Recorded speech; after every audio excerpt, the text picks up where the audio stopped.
Hello everybody, this is Edwin the Magic Engineer, and I'm here with Laurence Boulanger, and we were both members of the this really cool tournament that was happening online called the Summer Derby. That's put on by a worldwide group of people all over the world, literally. And Dave Firth-Bard runs this awesome tournament. And there was 256 people that played in this thing. So many of you watching probably already know about this tournament, of course, but I figured I would say what it is for anyone who's watching that didn't actually know about it. Now, I wanted to bring on Laurence for this video because we both played very similar decks. And it was a really interesting learning, so I thought it would be a really good discussion to have the two of us talking back and forth about what our findings were. So, Laurence, do you want to introduce yourself? Yeah. I'm from Montreal, Canada. I play with the group known as the Tundra Wolves, and I think I've been playing old school since 4 years, something like that. Oh wow, 4 years. Yeah, 4 years, and I think it's my fourth derby actually. Nice. Yeah. So I've played in 3 of the derbies, I think, if I remember right. I missed like a couple of them just because I just was busy and just missed the registration for it. That's really frustrating because then you're like, oh, I wanted to get in that so much. So yeah, I was really struggling on what to play in this one because since they switched over to Atlantic rules, I'm not nearly as familiar with the Atlantic meta. And so I didn't know completely what to expect, but I figured that Maze of Ith was going to be a big part of it. And Blood Moon also. I was really thinking about those. What were you specifically concerned about? I was concerned about the Maze of Ith in the sense that I don't want to be playing a deck that plays that puts Serendipity into play. Yes, exactly. That was exactly what I thought as well. I want to be the one playing the Maze of Ith, which is kind of the reason underlying the deck that I played. Now, I don't completely know, because I had the exact same thought. Now, after the fact, I don't know if that ended up being a good choice or a bad choice, because if you look at the top 16 decks, there was definitely some Serendip-based decks that made it in there. They got through. Yeah, and I really didn't expect that, but on the flip side, every time I found, like, I was running into a creature deck and I had a Maze of Ith on the table, it was so easy to keep them at bay. It was such a problem for them to deal with. And then I didn't have to use like all my counters or removal to get their creatures off the table. I could just keep bouncing their 1 and maybe take 1 point or something from a little weenie creature until like I was able to draw like a Wrath or a Balance or something like that and then just wipe them off the table. Oh yeah, and then they're so behind, right? Yeah, absolutely. They have no creatures. They're looking at those 2 mazes in front of them like... Yeah. So I'm sure everybody wants to see the 2 decks, so I'm going to pull them up on the screen here. And so the first deck that you guys are looking at here, and I'll go full screen for a sec. This is Laurence's build. And do you want to like speak to this build while the people are looking at it? Sure. I mean, it's funny because you said we played similar decks, but actually, you know, they don't have the same cards. It's just that it's like the building strategy, the spirit behind it is the same. It looks like when you look at it closely. But this here is like a Millstone deck, not in the sense of I'm gonna Millstone you before you can kill me with your creatures. It's more like a prison deck because when you pair Millstone with Field of Dreams, Field of Dreams makes it so every player plays with a top card of his library revealed. So if I have Millstone and Field of Dreams in play, then I can selectively mill the top cards of my opponent, so that he essentially never gets to draw anything that I can't deal with. Yeah, these cards right here. I zoomed in so everybody can see. Field of Dreams is a 1 blue enchantment. Play with the top card of each player's library always face up. You don't see that very often. A Legend's rare that I don't think ever got... Did it get reprinted? No, only in Legends. Yeah, there's an Italian Legends, of course, but... yeah, what I wouldn't have known about this deck beforehand is, like, I'd be very curious, like, how well that selective discard would be working. Because I mean, I get the theory of it because you see a land on top and you're like, oh, hey, you can have that land. And then when Ancestral or Mind Twist or something pops up, you dump that in their graveyard. But Yeah. I'd be so curious if that would actually pan out as well as it seems. Did it seem to you like it did? Okay, well, look at it this way. If you have one Millstone, one Field of Dreams, then they're annoyed. They're annoyed. You're gonna, you know, you're throwing a wrench in their wheel, but it's not the end of the world. They can draw out of it. Two Millstones, now it's over. Because think of it this way: what is the percentage of relevant cards in their deck? Let's say they have 20 lands Mm-hmm. and like real lands, not Uh-huh. factory. Factories are annoying. So 20 lands and 40 annoying cards. So what is that? It's a 66% chance that they draw that they have a good card on top. And if you have two millstones, it's their turn. So you can mill them twice in their turn, and if there's still a good card on top, you can still, now it's your turn, you can mill them twice again. Uh-huh. Basically, it's like they have to win 4 coin flips where there's 66% to win in order to draw just one good card. Mm-hmm. That's hard. Now, I noticed that you have the 3 millstones, but one thing I always like to think about when I'm building a deck is whatever my main strategy is, do I give them too many targets to deal with? Like, for instance, if I try to kill them with an artifact, then I try to give them so many artifacts that I overwhelm their disenchants. I noticed that you have the 3 millstones and not a ton of other artifact targets, but you do have the enchantment targets. Did you find that a disenchant in your opponent's hand was really threatening, or did they often like have the case where they use their disenchant flippantly on like a Mox or a Field of Dreams, and then you drop a Millstone, and then they'd already be out of disenchants or something? Mm, yeah, I mean, disenchant was pretty annoying. That is true, and for sure, one of the changes that I would make to the deck would be to put in one more millstone, or at least a transmute. What do you think you'd trade the Millstone for? Oh, sorry, what? What do you think you would trade the Millstone for? What would you swap out? Oh well, that's easy. The copy artifact here is doesn't work Huh. because it's there. With the theory being, oh, it can be a Mox if I need it. It can copy a Chaos Orb, or it can copy, a big robot if you play against Workshop and they get something big quick. Uh-huh. But mostly, it's there to be another millstone. But the problem is you need a millstone in the first place. So what would happen most of the time is I would have the copy artifact in hand, and it wouldn't do anything. And just being a transmute would be infinitely better with the Hmm. possibility of getting the city in a bottle off of it in game 2. That's interesting. Yeah.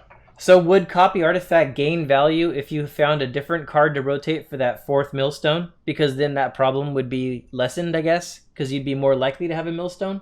Or would the copy still not be worth it in that case, you think?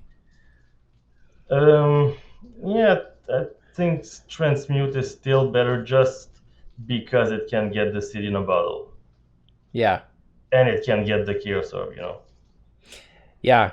So I'm going to pull up my list real quick, and I think mine's right here. So now I'm going to slide this to the right. You can't see what's going on the screen, but I'm kind of shuffling images around.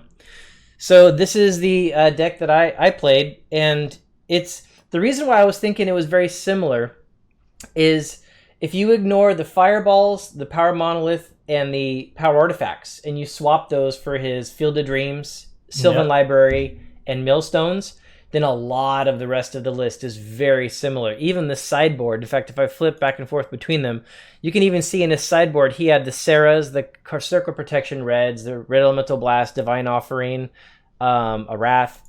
And you go to my sideboard, and there's the Blue Elemental Blast, there's the Sarahs, there's the Divine Offerings, the Cop Reds, there's the Wrath of God. Whereas I leaned into red because I was playing Fireball, he leaned into green because he was playing the Sylvan. But like a lot of the rest of the list was very similar. So that's why I was thinking they were such similar decks, because they were both very control-y, the deck kind of styles, but we just kind of had a different finish. I had an Infinite Fireball kind of finish, and he had a Field of Dreams kind of finish. Something that I think is really interesting between those two is I liked the thought, at least, of some of the cards I was using for my combo kill to be as useful as possible when I didn't have the full combo. And so I've seen a lot of power Monolith decks that will only play one Fireball and just like, wait. But I went a little deeper and went 2 Fireballs in mine because there was an awful lot of times where I didn't have the power Monolith in play. And so I was just digging for it, and the Fireball allowed me to like get some other blockers off the table or throw some more damage at their face. But oftentimes, if I had the Basalt Monolith or the Power Artifact, it was a lot less useful. And I found a lot of times where if I'm just digging, I even had times where I put the Power Artifact on a Jame Tome, just so I could keep my mana open and just keep digging really hard for cards as much as I possibly could. So that actually even did happen. So do you want to talk about like how your record was, like how your overall matches were? I finished 5-3, going 3-1 in the first batch and then 2-2 in the second batch. I lost to the deck played by Sean Sullivan, who made the top 16, and I lost to what was it? Yes, I lost to Justin Flynn, who was playing a kind of bent Armageddon deck. If you can believe it, he killed me with Urnimgen. You just couldn't find those swords, I guess. Yeah, I mean, I killed a Serendib, I killed an Urnum, and then he had another Urnum, and it went the distance. Yeah, I guess it looks like you definitely had the cards to stop him. I mean, I'm counting 4 swords, 3 mazes, 1 wrath, and 1 balance, and then even 4 counter spells. I mean, that's an awful lot of stopping power. Yeah, so he probably just got the right sequence of cards, I would guess. Well, there was a Library of Alexandria and a Mind Twist in there somewhere, too. Oh, okay, yeah, that'll end the game. That's actually a really good segue to what happened to me when I was playing my build. So I had the same exact record. I had 5-3. One of my losses was absolutely legitimate. I played a guy named Jed that's in Singapore, and he was playing like a blue-white Flyers kind of deck with some red for counter magic and stuff. And his deck, I think what really did it is that he had a lot more counter magic than I did. And so he was able to force his threats through and keep them on the table and prevent me from going off with all of his extra counter magic. And so I would have to redesign my build to go against that. So definitely, we kept on playing game after game. His deck just had it. The other 2 decks that I had lost to, I forget, honestly. I'm sorry to the guys if they're watching. The other 2 guys that I lost to, one of them was playing a Disco Troll build, which was actually a great build. There was nothing wrong with it, with his build whatsoever. And the games were really close, but he mind twisted me every single game we played. And not only did I get mind twisted, but as you guys can see, I have counter magic in my deck, but during none of those games, I drew an actual counter or a mana drain and had it ready in hand for when he hit me with Mind Twist again. So 3 games in a row, I got nailed with Mind Twist and dumped like 5 cards out of my hand. Although somehow with the middle game, I was able to still squeak out a win. But with the last one, I mean, it went long, but I just couldn't quite squeak it out. And then the other one, I played against, I think if I remember right, it was a mono black deck. It might have, no, actually, I think he splashed in another color. But it was mostly mono black, like Hippies, Dark Ritual, Hymn, things like that. And I got hit with a hard and early Mind Twist at the beginning that just threw me off my game. I won the second match. And then on the third, at the start, the guy played like a Swamp, a Jet, and hymned me. And I had to mulligan, I think twice. I was down to like 5 cards or something like that. And then he hymned me and he yanked my only mana out and then dropped a Spectre on the table. And it was like, okay, I'm done. And I knew at that point I was pretty much like out of the tournament. Like I think that was my third match loss, and I figured if I get 7-1, there's a decent chance I'd make top 8. Then when I lost again, I was like, oh, okay, this is getting squeaky. And then I lost the third one. I was like, okay, fine, I'm done. I'm out. Next time I'll get him. Yeah. So I'm gonna small this screen here. I actually have my full deck here, and I didn't know if it would like make sense to kind of go over the cards like while we're actually talking or not. But I actually, because I wasn't sure if you were gonna be able to talk, so I actually did record a full deck tech on this deck. So maybe I'll just keep this little like one-on-one discussion, like one video, and I'll post the deck tech of my actual build like next. So I can actually walk through all the individual cards and the choices and stuff like that. Sure. So, so can you tell me a little bit about your old school group? Yeah, I mean, we have one big event every year. Every year it's around March. It's called the Tundra Wolves Challenge. And we try to make it as big as possible. I think we got close to 50 this year. Actually, the tournament is famous for being, quote unquote, the last old school tournament of 2020. Because then the virus hit, right? Yeah, a year after everything closed. So it's a face-to-face tournament then. Yeah. It's not an online tournament. It's we have it at the bar. That's very cool, like a gaming bar, and it's great fun every year. What country are you in? I'm in Canada. In Canada, so, okay. So that's in Montreal, in Quebec. Okay, so there's a guy I follow on Instagram. His first name is Greg, but he has an Instagram channel called Old School MTG. And I could swear he had a Tundra Wolves that had some kind of like signature or something on it. Was that from your... You won the Tundra Wolves Challenge last year. Okay, that's what that was from. Yeah, Greg has been to every one of our events. He seems like a really great guy. I haven't had the chance to meet him in person yet. Oh yeah, it's really fun. Yeah, that's really cool. So you play in the Tundra Wolves Challenge. You play with the Tundra Wolves in general. Then you also join into the online games, like the derbies and stuff like that. Yeah, especially in these times, how can you not? If you want to sling your old cards, then it's the only way, basically. Yeah, absolutely. I've been doing the Beast of the Bay 1.5 format, which is a weird format where like the ban list has about 20 or 30 cards on it. So they like really went hard to try to incentivize original brewing. And did it work out? For sure. There has been like a lot of innovative decks. I really like that. Yeah, one of the game that really stuck with me. The guy had a deck based around Sylvan Library and Petra Sphinx. Really? Yeah, Petra Sphinx is like it's a 3/4 for 5 mana, and you can tap it, name a card, and you flip your top card, and if you got it right, you can draw it. Yeah, but with the Sylvan, you're like, here it is. I know what it is. I put it back. Yeah, I think he had Sinbad too. So draw and discard. With Sinbad is non-land with the Sphinx, and it was like a super engine like that. It really worked. So he could use the Sinbad to just dig through the deck for cards he didn't want. Thanks to the very restrictive ban list, and this weird deck was able to compete. Wow. So yeah, success. In other words, I think that's pretty cool. That is pretty cool. So hey, I forgot to mention one thing about my deck. I'm going to put the picture back up because you mentioned some card changes that you thought you wanted to change out. So I had some on my deck as well. In my sideboard, and actually I really wanted to talk to you about this. So I put the Sarah Angels inside the sideboard as like a surprise.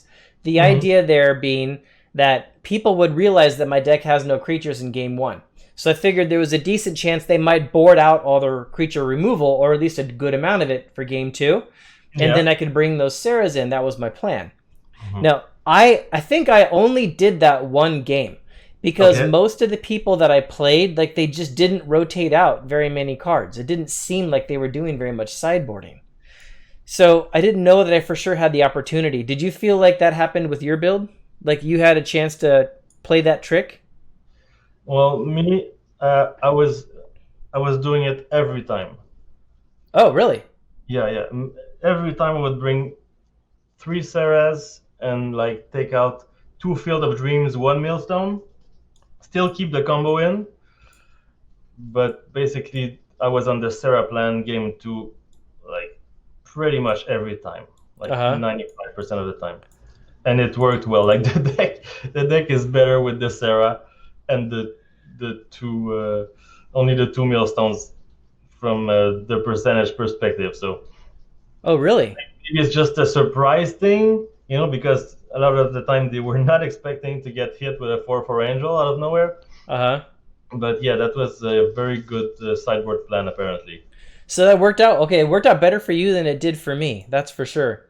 Um, so I'd probably change that on my list because for whatever reason, people just didn't seem to board them out very much. Another thing I figured I would probably change in my list. I would really needed to go at least one more counter spell. You wouldn't think with like having three counter spells in a drain, so four in total, going just a fifth, having one more counter spell would make that much of a difference. But it sure seems like it did because there was so many situations where I desperately needed a counter spell and I just didn't have it. Um, so I don't really know yet what card I would actually rotate out for it. That would be a really tough choice. But I Maybe, definitely feel yeah. like I could have used one more counterspell in there for sure. Maybe a power artifact would have been something. I actually, you know what? That's not a bad thought. I probably could have gone down to one power artifact and one basalt monolith because it did seem like once I had control, I had control. Um, Yeah. I mean, you a lot of the games I imagine you just stumbled into being the deck. Yeah, yeah, that's exactly what it did. My deck played very much like the deck for a while, and then it would be like, oh yeah, I have a combo in my hand. I guess I can just win. Yeah. It like I mean I say it like funny like that, but that's literally how it was. There was times where I felt like such an idiot to be sitting there like, oh wait, I can win. That Why just am didn't I even. drawing with the stone? Yeah, I'm so into like the deck defensive theory and like trying to like get my Mishras in there, that draw fireball. I know I must have had at least a couple games where like I had the final piece of the combo in my hand and then I'd have to look at it again and be like, oh, that's right. The time twister ended up being really key in my deck because I play my cards very aggressively to try to like establish that board position. And Hmm. so when I'm dumping all these cards into the graveyard, like all these counters and disenchants and plows and things, being able to twist those back in easily. I mean, of course, you give a lot of advantage to your opponent as well. But the thing is, like, I'm always using my cards to gain a board state advantage. And so, like, when I'm twisting, I'm usually like, I've got twice the mana that my opponent does, and Hmm. I've got more draw ability on the table and things like that. So I'm okay with twisting it back up. Yeah, it's important to have a lot of mana to use to leverage the twister properly. Yep. So I don't know if I had to play this list again in Atlantic. I don't know for sure that I would. It definitely seemed to perform, but I'm gonna have to test it out against the control decks. That was my key. You know, the decks that had more counter magic than I did. I just seemed to just slam into those ones head on and didn't have a very good answer for them. So that Hmm. would really make me second guess this. But if I can find a way to like maybe at least in my sideboard alter up the deck to be going very well in a good control match, then maybe. And maybe it could be as simple as like rotating in the red elemental blasts. I did not have any red elemental blasts in my sideboard, and I really missed those. And I lost counter wars for sure because of that. In fact, I think they would have been more useful than the blue elemental blasts. Well, four blue and two circle red, that's a lot, right? Yeah, You that's a lot. probably yes, go half and half on the blast between red and blue, right? Yeah, and I noticed you had a very similar kind of setup there. You had the two circles and then the three blues. Did you find yourself wishing you had more reds? Yeah, kind of, kind of. But also, I built my sideboard to beat the the the the best deck, quote unquote. So shops, blue red, and then ATOG, and I did not play against ATOG ever, so I don't know if this is too much or if this is not enough to beat ATOG or what.